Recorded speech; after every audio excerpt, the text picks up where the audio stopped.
ओम शांति। प्यारे रूहानी भाई बहनों, आज 12 फरवरी 2026 की मुरली के मंथन में आपका स्वागत है। ओम शांति। मीठे बच्चे, यह कयामत का समय है। रावण ने सबको कब्र दाखिल कर दिया है। बाप आए हैं अमृत वर्षा कर साथ ले जाने। वाह। इस एक लाइन में बाबा ने जैसे पूरे कल्प का सार और अपने आने का कर्तव्य सब कुछ स्पष्ट कर दिया है। जी, एक एक शब्द पर रुक कर चिंतन करें तो कितना नशा चढ़ता है।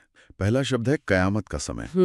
दुनिया वाले जब ये शब्द सुनते हैं तो उनके मन में डर, विनाश, अंत की तस्वीरें आती हैं। जी। पर हम ब्राह्मण बच्चों के लिए कयामत का समय मतलब खुशियों का समय। बिल्कुल। हमारे लिए कयामत का समय मतलब पुरानी दुनिया के दुख, दर्द, हिसाब किताब चुकतू होने का समय। जी। ये वो मुबारक समय है जब स्वयं भगवान धरती पर आते हैं।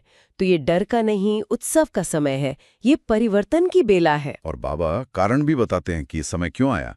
कहते हैं रावण ने सबको कब्र दाखिल कर दिया है। सोचिए कितनी गहरी बात है। बहुत गहरी। जीते जीते ही आत्माएं जैसे मर चुकी हैं।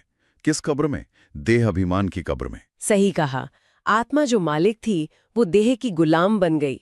विकारों की कब्र में ऐसी सो गई कि अपनी असली पहचान, अपना घर, अपने पिता सब भूल गई। सब भूल गई। ज्योति जैसे बुझ गई है। ऐसी गहरी अज्ञान की नींद में आत्माएं सोई पड़ी हैं। और जब बच्चे ऐसी घोर अंधकार की कब्र में सोए हुए हों, तब कौन आता है? हमारा सबसे प्यारा, सबसे मीठा बाप। जी। बाबा कहते हैं बाप आए हैं अमृत वर्षा कर साथ ले जाने। वो हमें इसी कब्र से निकालने आए हैं, हमें जगाने आए हैं। और जगाते भी कैसे हैं? कोई डंडे से नहीं, बल्कि ज्ञान अमृत की वर्षा करके। वाह। जैसे सूखी बंजर धरती पर जब बारिश होती है तो सब कुछ हरा भरा हो जाता है, वैसे ही हम आत्माओं पर जब बाबा के ज्ञान अमृत की बूंदें पड़ती हैं तो हम फिर से सतो प्रधान, जीवन मुक्त बनने लगते हैं। और बाबा का प्यार देखिए, वो सिर्फ हमें जगाकर या जीवित करके छोड़ नहीं देते। नहीं। वो कहते हैं मैं तुम्हें अपने साथ वापस घर ले जाने आया हूँ। कितना बड़ा वायदा, कितना मीठा आश्वासन है। बहुत मीठा। कि बच्चे तुम चिंता मत करो, मैं आ गया हूँ, अब मैं तुम्हें सुरक्षित अपने साथ ले चलूंगा। वाह, इस एक सार में ही कितनी गहरी अनुभूतियां हैं। प्रश्न है, शिव बाबा को भोला भंडारी भी कहा जाता है, क्यों? हाँ। हम सब गाते हैं भोलेनाथ भंडारी। हाँ। पर क्यों? हाँ। इसका जो रहस्य बाबा ने खोला है, वो सुनकर सचमुच बाबा पर बलिहार जाने का दिल करता है। बिल्कुल। बाबा उत्तर में कहते हैं कि वो इतने भोले हैं, इतने भंडारी हैं कि जब आते हैं तो गणिकाओं, अहिल्याओं, कुब्जाओं जैसी आत्माओं का भी कल्याण कर उन्हें विश्व का मालिक बना देते हैं। सोचकर भी रोंगटे खड़े हो जाते हैं। जिन्हें समाज ने सबसे पतित, सबसे गिरा हुआ मानकर त्याग दिया, बाबा सबसे पहले उन्हें अपनाते हैं। ये तो बाबा का भोलापन है।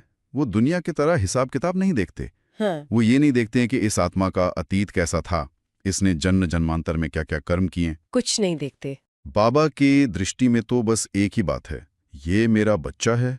मेरा बच्चा अब बहुत थक गया है, बहुत दुखी हो गया है। अब मुझे इसे गले लगाना है, इसे पावन बनाकर वापस घर ले जाना है।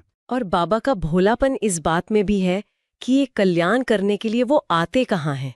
बाबा खुद ही इशारा देते हैं, आते भी देखो पतित दुनिया और पतित शरीर में है।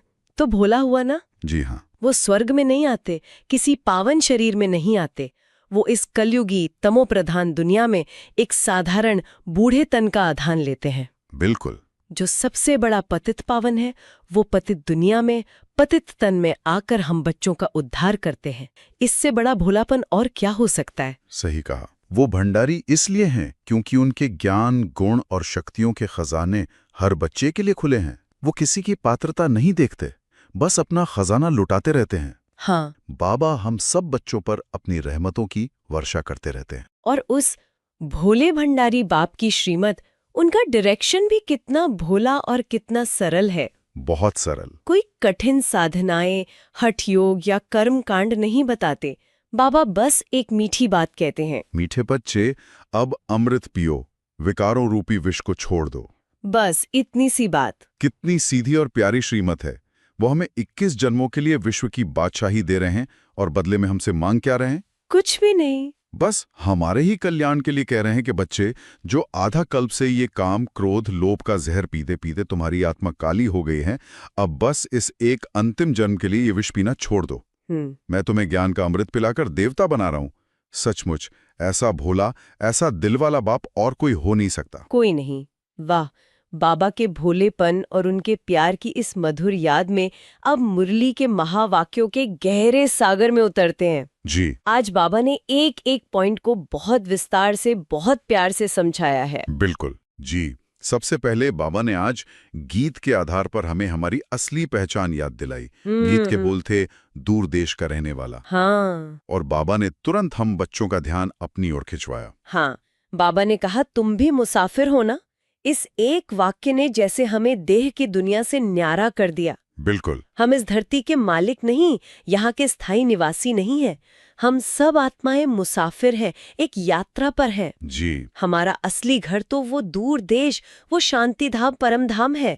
हम वहाँ के रहने वाले हैं, निराकारी दुनिया के वासी। बाबा ने बहुत स्पष्ट किया कि हम आत्माओं का स्वरूप निराकार, एक ज्योति बिंदु है, और हमारा घर भी निराकारी दुनिया है। जी। बाबा ने इस बात पर भी जोर दिया कि नाम रूप से न्यारी कोई वस्तु नहीं होती। आत्मा का भी अपना नाम और रूप है। रूप है ज्योति बिंदु और स्वधर्म है शांति।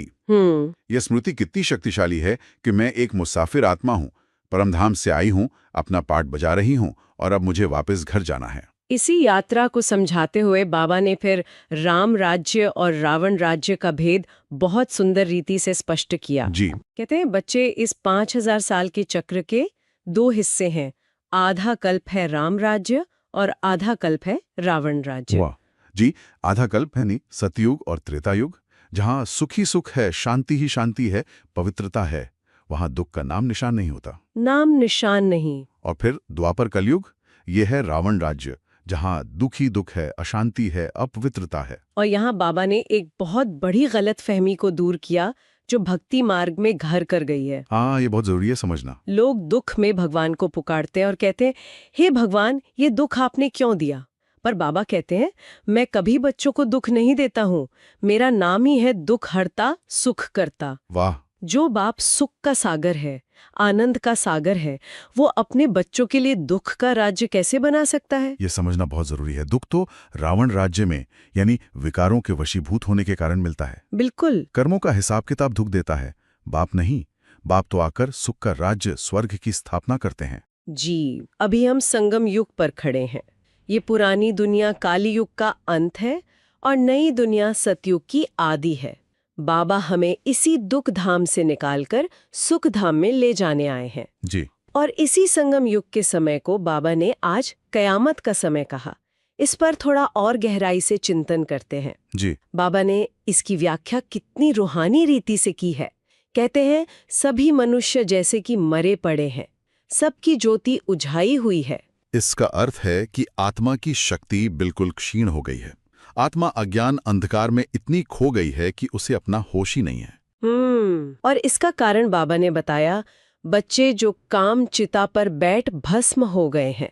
काम विकार की अग्नि ने आत्मा की सारी शक्ति, सारी पवित्रता, सारी दिव्यता को जैसे भस्म कर दिया है। अच्छा। इसीलिए बाबा कहते हैं कि माया रावण ने सबको कब्र में दाखिल कर दिया है। और ऐसे समय में बाप आकर हम सोई हुई, कब्र दाखिल हुई आत्माओं को जगाते हैं। बाबा ने अमृतसर का बहुत सुंदर उदाहरण दिया। हाँ, बहुत सुंदर। कहते हैं, जैसे सिख लोग सरोवर को साफ करते हैं, उसमें से मिट्टी कीचड़ निकालते हैं और उसका नाम ही रखा है अमृतसर, यानी अमृत का सरोवर। वैसे ही बाबा हम बच्चों की आत्मा रूपी सरोवर को, जो जन्म जन्मांतर के विकारों की कीचड़ से भर गया है, उसे अपने ज्ञान अमृत से स्वच्छ और पावन बना रहे हैं। वाह। हमें फिर से अमृत सरोवर बना रहे हैं। भक्ति मार्ग में हम कितनी कथाएं सुनते आए हैं, पर उनका वास्तविक अर्थ नहीं जानते। हाँ, जैसे लोग कहते हैं कि शंकर ने पार्वती को अमर कथा सुनाई, पर बाबा लॉजिक से समझाते हैं कि शंकर तो सूक्ष्म वतनवासी हैं। जी।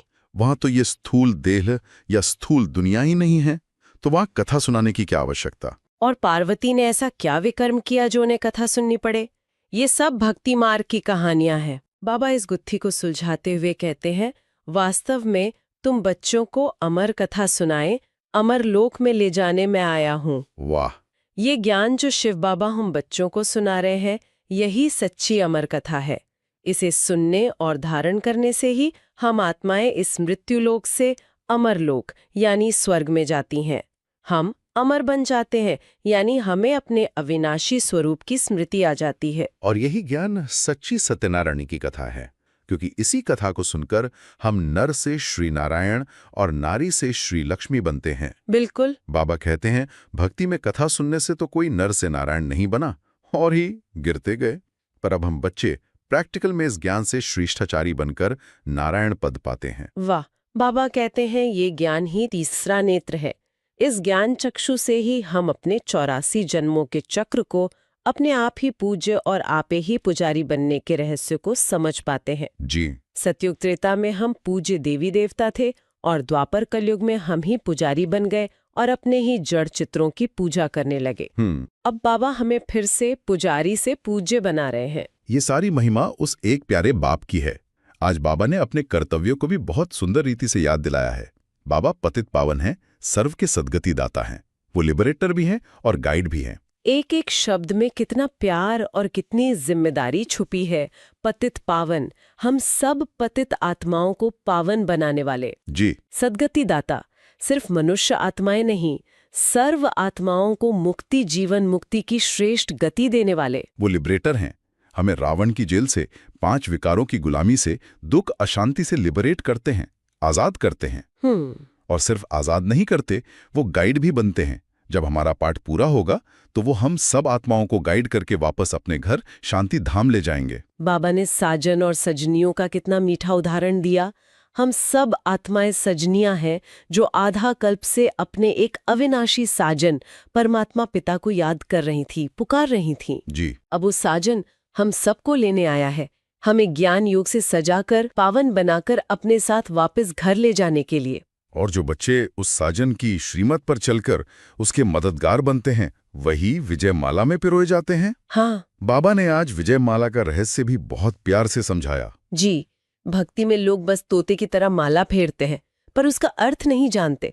बाबा ने समझाया कि उस माला में सबसे ऊपर जो फूल है वो है शिव बाबा, हमारा सुप्रीम पिता। और फूल के ठीक नीचे जो युगल दाना है वो है ब्रह्मा सरस्वती, हमारे अलौकिक मात पिता। जी। और फिर उनके बाद हम सब ब्राह्मण बच्चे हैं जो संगम युग पर बाबा के मददगार बनते हैं। ये विष्णु की माला है जो हमारे सूर्यवंशी राज्य की निशानी है। जो बच्चे इस संगम युग पर बाप की याद में रहकर, पवित्रता की धारणा कर विश्व सेवा में मददगार बनते हैं, वही इस माला के मणके बनते हैं और द्वापर से पूजे जाते हैं। ब्रह्मा और सरस्वती ने भी तीव्र पुरुषार्थ किया, तब जाकर वो लक्ष्मी और नारायण बने। ये माला हमारे पुरुषार्थ की, हमारे विजय की यादगार है। तो ये माला फेरना वास्तव में अपने विजय के लक्ष्य को, अपने ऊंचे सम्मान को याद करना है। बिल्कुल। और ये पुरुषार्थ क्या है? यह है बेगर से प्रिंस बनने की पढ़ाई। बाबा कहते हैं, भारत जो कभी प्रिंस था, सोने की चिड़िया था, आज बेगर बन गया है, दूसरों से भीख मांग रहा है। अब बाप हमें फिर से बेगर से प्रिंस बनाने आए हैं। ये कोई स्थूल पढ़ाई नहीं, ये रूहानी पढ़ाई है, स्पिरिचुअल नॉलेज है। इस पढ़ाई को पढ़कर और जीवन में धारण करके हम 21 जन्मों के लिए स्वर्ग के प्रिंस और प्रिंसेस बनते हैं, जैसे श्री कृष्ण सतयुग का पहला प्रिंस है। बाबा कहते हैं, अब सारे विश्व की हिस्ट्री, ज्योग्राफी तुम्हारी बुद्धि में है। तुम त्रिकालदर्शी बन गए हो। जी। तुम जानते हो कि ये सृष्टि चक्र कैसे घूमता है, कब स्वर्ग था और अब स्वर्ग की स्थापना कैसे होनी है। ये ज्ञान हमें गॉड फादर स्वयं दे रहे हैं। और स्वर्ग की स्थापना के लिए पहले इस झूठ खंड, इस रावण राज्य का विनाश होना जरूरी है। बाबा ने आज रावण का भी सच्चा स्वरूप समझाया जो दुनिया नहीं जानती। बिल्कुल। लोग हर साल रावण का पुतला जलाते हैं, पर रावण हर साल और बड़ा होता जाता है, क्योंकि वो असली रावण को नहीं जानते। जी। बाबा रहस्य खोलते हैं कि रावण कोई 10 सिर वाला व्यक्ति नहीं है, बल्कि 5 विकार स्त्री के और 5 विकार पुरुष के, काम, क्रोध, लोभ, मोह, अहंकार। यही असली रावण का परिवार है, यही वो 10 सिर हैं। और सच्चा दशहरा तब होगा जब इस रावण राज्य का ही विनाश हो जाएगा। जी हाँ। जब हम आत्माएं इन विकारों पर जीत पाएंगी, तब राम राज्य की स्थापना होगी। बाबा कहते हैं, तब तुम सोने की लंका पर विजय प्राप्त करोगे, यानी स्वर्णिम दुनिया के मालिक बन जाओगे। तो ये लड़ाई किसी बाहरी दुश्मन से नहीं, बल्कि अपने अंदर के इन विकारों से है। बिल्कुल। और इस लड़ाई में जीतने के लिए जो सबसे मुख्य शस्त्र बाबा हमें देते हैं, वो है पवित्रता। बाबा ने आज पवित्रता का भी बहुत प्यार से दिल से आवाहन किया। बाबा के शब्द दिल को छू लेते हैं। बाबा कहते हैं, बच्चे, अभी ये अंतिम जन्म, पावन बनो। जैसे कोई पिता अपने बच्चे से अपनी आखिरी इच्छा कहता है, बाबा भी हम बच्चों से इस अंतिम जन्म में पावन बनने का वायदा ले रहे हैं। और बाबा प्यार से उलाहना भी देते हैं, पूछते हैं, क्या तुम इस एक जन्म के लिए विष पीना नहीं छोड़ सकते हो? सोचिए, हम 63 जन्मों से ये विकारों का विष पी पी कर दुखी हुए, रोगी हुए, पतित बने। अब बाप आकर हमें ज्ञान अमृत पिलाकर अमर बना रहे हैं, विश्व का मालिक बना रहे हैं। जी। और बदले में सिर्फ इस एक अंतिम जन्म की पवित्रता मांग रहे हैं। ये सौदा कितना सहज और कितना श्रेष्ठ है। वाह, आज बाबा ने ज्ञान के कितने अनमोल रत्न हमें दिए हैं। अगर हम इन सब शिक्षाओं का सार अपनी धारणा में लाना चाहें तो मुख्य रूप से कौन सी 2 बातें सामने आती हैं? धारणा के लिए जो सबसे पहली और सबसे जरूरी बात बाबा ने कही, वो है पवित्रता की। बाबा के शब्द हैं, इस अंतिम जन्म में विष को त्याग, अमृत पीना और पिलाना है। जी। इसका अर्थ है कि पहले तो स्वयं को विकारों रूपी विष से पूरी तरह मुक्त करना है। संकल्प में भी, स्वप्न में भी अपवित्रता न आए। अच्छा। और फिर ये ज्ञान अमृत दूसरों को भी पिलाना है, पावन बनने और बनाने की सेवा करनी है। बाबा ने कहा, कांटों को फूल बनाने की सेवा करनी है।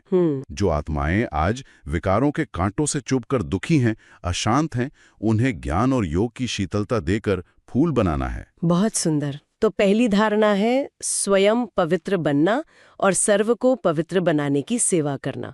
और दूसरी मुख्य बात क्या है? दूसरी मुख्य बात हमारे ऊंचे लक्ष्य से जुड़ी है। बाबा ने कहा, विष्णु के गले की माला का दाना बनने के लिए बाप की याद में रहना है, पूरा पूरा मददगार बन बाप समान दुखहर्ता बनना है। वाह। हमारा लक्ष्य छोटा मोटा नहीं, विजय माला का मणका बनना है। और उसका एकमात्र साधन है एक बाप की याद। जी। जितना हम बाप को प्यार से याद करेंगे, उतना उनकी शक्तियां हम में आएंगी और हम उनके मददगार बनेंगे। और मददगार बनना यानी क्या? बाप समान बनना। जी, जैसे बाप दुखहर्ता सुख करता है, वैसे हमें भी हर आत्मा के दुख को हरने और सुख देने की सेवा करनी है। किसी को भी दुख नहीं देना है। वाह। तो धारणा के लिए ये 2 बातें ही जैसे हमारे पुरुषार्थ का आधार है, पवित्रता और याद द्वारा बाप समान सेवाधारी बनना। जी।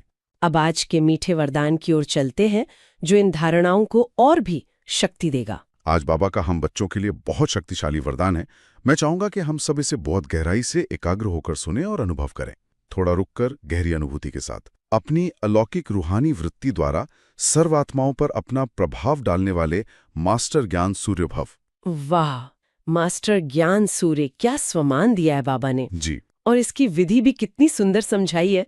बाबा समझाते हैं कि जैसे कोई शक्तिशाली चुंबक होता है या कोई बहुत आकर्षक चीज होती है, तो वो सबको अपनी तरफ खींच लेती है। हमें कहना नहीं पड़ता, सबका ध्यान स्वतः चला जाता है। वैसे ही जब हमारी वृत्ति यानी हमारे संकल्प, हमारा नजरिया अलौकिक और रूहानियत से भरपूर होगा, तो हमारा प्रभाव दूसरी आत्माओं पर अपने आप पड़ेगा। हमें मुख से शायद कुछ कहना भी न पड़े, हमारी स्थिति, हमारी वाइब्रेशंस ही उन्हें बाबा का परिचय देंगी, उन्हें शांति और शक्ति का अनुभव कराएंगे। बाबा ने वृत्ति के लिए 2 शब्द कहे, अलौकिक और रूहानी। अलौकिक मतलब इस दुनिया की बातों से परे, देह भान से परे। और रूहानी मतलब आत्मिक। जब हम आत्मिक स्वरूप में टिकते हैं तो हमारी वृत्ति स्वतः अलौकिक हो जाती है। बाबा ने इसे न्यारे और प्यारेपन की स्थिति भी कहा है। जी। देह और देह की दुनिया से न्यारे और एक बाप और उसकी सेवा से प्यारे। जी। ऐसी शक्तिशाली आत्माएं ही मास्टर ज्ञान सूर्य बनकर अज्ञान के अंधकार को मिटाती हैं। जैसे सूर्य के उदय होते ही अंधकार स्वतः समाप्त हो जाता है, वैसे ही ऐसी आत्माएं जहां भी जाती हैं अपने साथ प्रकाश और शक्ति की किरणें ले जाती हैं। ज्ञान सूर्य हो। इस एक वरदान को ही अगर हम दिन भर अपनी बुद्धि में रखें तो हमारी स्थिति कितनी ऊंची रह सकती है। बिल्कुल। और आज का स्लोगन भी इसी वरदान को जैसे प्रैक्टिकल रूप दे रहा है। हाँ, स्लोगन है, सदा स्वमान की सीट पर स्थित रहो तो सर्व शक्तियां आपका ऑर्डर मानती रहेंगी।